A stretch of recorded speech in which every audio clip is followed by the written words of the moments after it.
Well, happy Halloween, everybody. Welcome to the show. I'm just going to start off by saying I do feel shame, okay? I've been doing 20 years of television. This is the first year I have not dressed up for Halloween, and I apologize. The week got away from me. I don't know what to do. Listen, I'm not going to make excuses. I didn't dress up. But my first guest, she dressed up in the theme that we're going to be talking about here today. Sandora is back from a Cultivated Art. She's also a certified landscape designer. Welcome back. Great to have you here. You're dressed as a garden lady. A garden lady. Okay. I bring the dressed garden up as a with host. me. There you go. See, we're both on theme. Perfect. Today, we're going to talk about how to, I guess, prepare for the fall, because last time you were on, we thought about doing that, and then something else came up, but you said we have to do this one because this is probably one of the main things you get asked about all the time. I certainly get asked a lot lately about what do I do to tend, because people have gone from sort of conventional gardening where you do all this cleanup in the fall and you take everything away. Right. And now we're trying to garden more ecologically, and people are like, I don't think I'm supposed to do anything. Am I allowed to do anything? And they're actually really nervous about doing anything in the garden. Right. So yes, there are some things there's some things you should be doing this time of year, and then there's certainly some things you can be doing this time of year.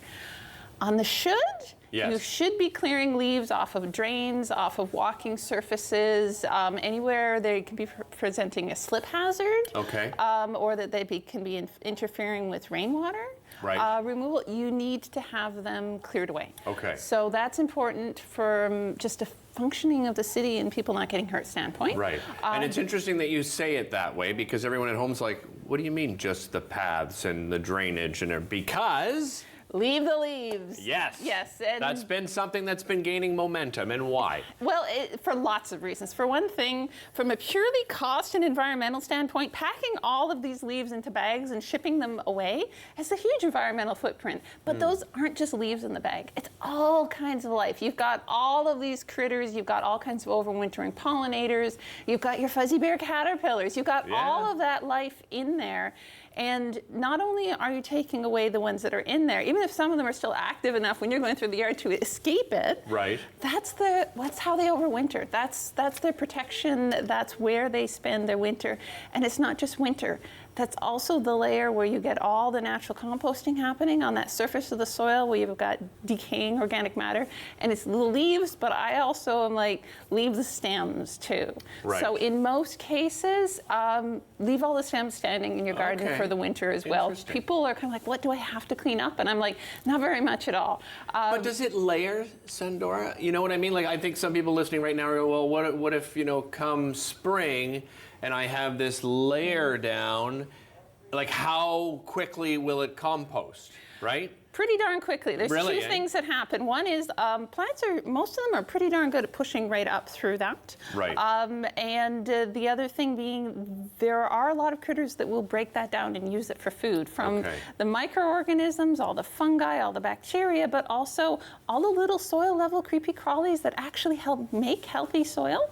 Now, I will say that if you've been clearing all your leaves off for decades and then suddenly you leave all your leaves and you leave a great big deep pile, they might not all break down really quickly, because all the critters that are usually there to help decompose them, they're all missing from your soil. It's going to take 2 or 3 years until the composting rate of those leaves really speeds up to the point where it just happens all on its own every year. So if you're in that situation, still leave all your leaves. But you might go out in the spring and poke through your garden, loosen up any that have gotten packed down or matted, and make sure that the plants can poke up through them. Right, because I've seen that. I know what you're talking about. Sometimes it's like a carpet, right? And it is so thick. So come spring, you want to pull those apart a little bit and spread them out. When you talk about sort of trimming back, how do you know what to trim back and what not to trim back? So again, plants, most of them, they don't need for their own benefit to be trimmed back. So why do we trim them back? Well, we trim them back because they grew up really tall and they had these glorious flowers, and now once they get wet and they get snow on them and they're going to go fall over our walkways or our driveways, go through, cut those back before the snow flies. You don't even have to remove that from the garden. You can just cut them short enough so they're not going to break off, and then you can move the stuff just it can stay in the garden. Just move it further from your walkways. Okay. Remove the trip hazards. That's sort of, remove the trip hazards, and then any that are going to fall over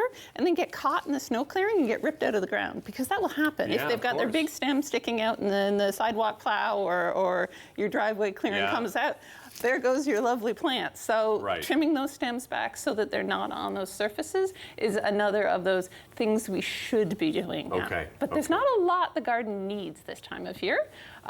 But they are offering something. I'm still gathering seeds. So yeah, I was going to ask you about that. So now is the time to probably look for some of those seeds that, that make themselves available? Yeah, so some of the latest ones. So a lot of the asters, that's some of the fluffy ones I've got.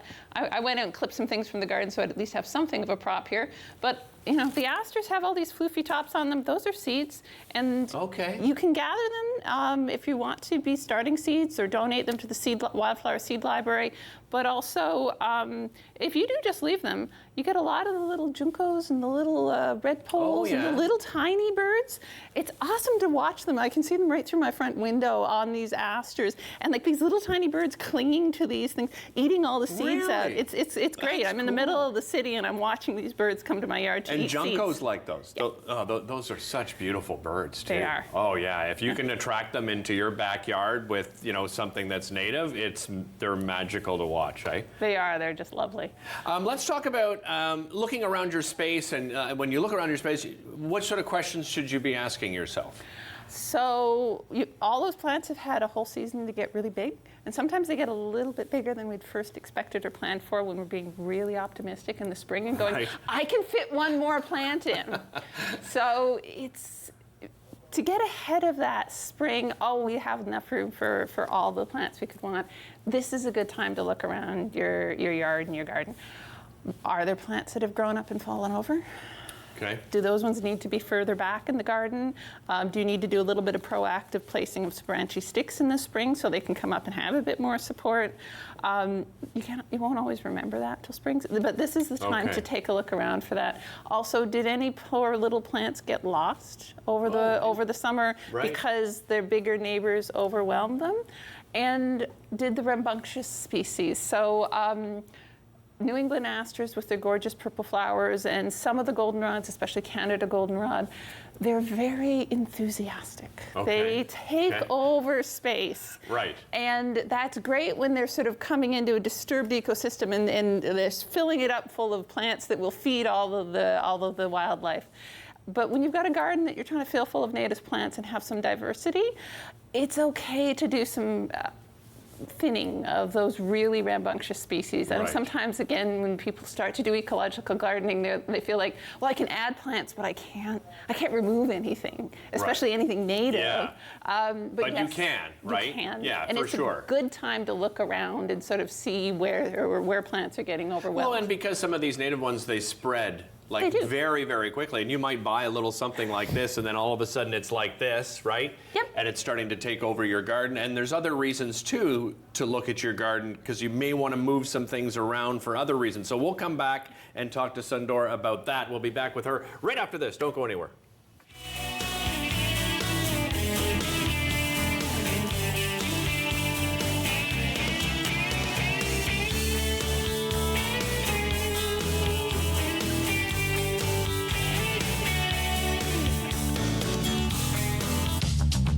This program is brought to you by Ignite TV.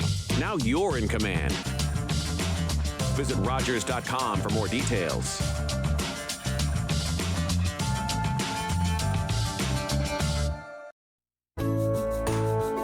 This episode of Daytime Ottawa is brought to you in part by Trio Financial Planning, helping individuals and families live today and build for tomorrow.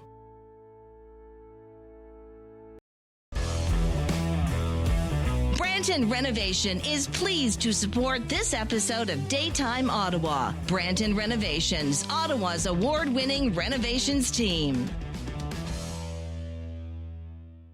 Kids these days, people say we lack initiative. And technology, that we're all addicted. Kids these days, we hear that we only care about ourselves. Apparently, we're lazy. And don't seem to have any sense of independence. Actually, kids these days are facing a lot. Because the world has changed, and so have our health issues. Kids these days, we could really use your help. Join CHIO in our biggest fundraising campaign ever to transform pediatric care. This episode of Daytime Ottawa is brought to you in part by Dustin Design and Drafting, your first step toward building your dream project with a team approach.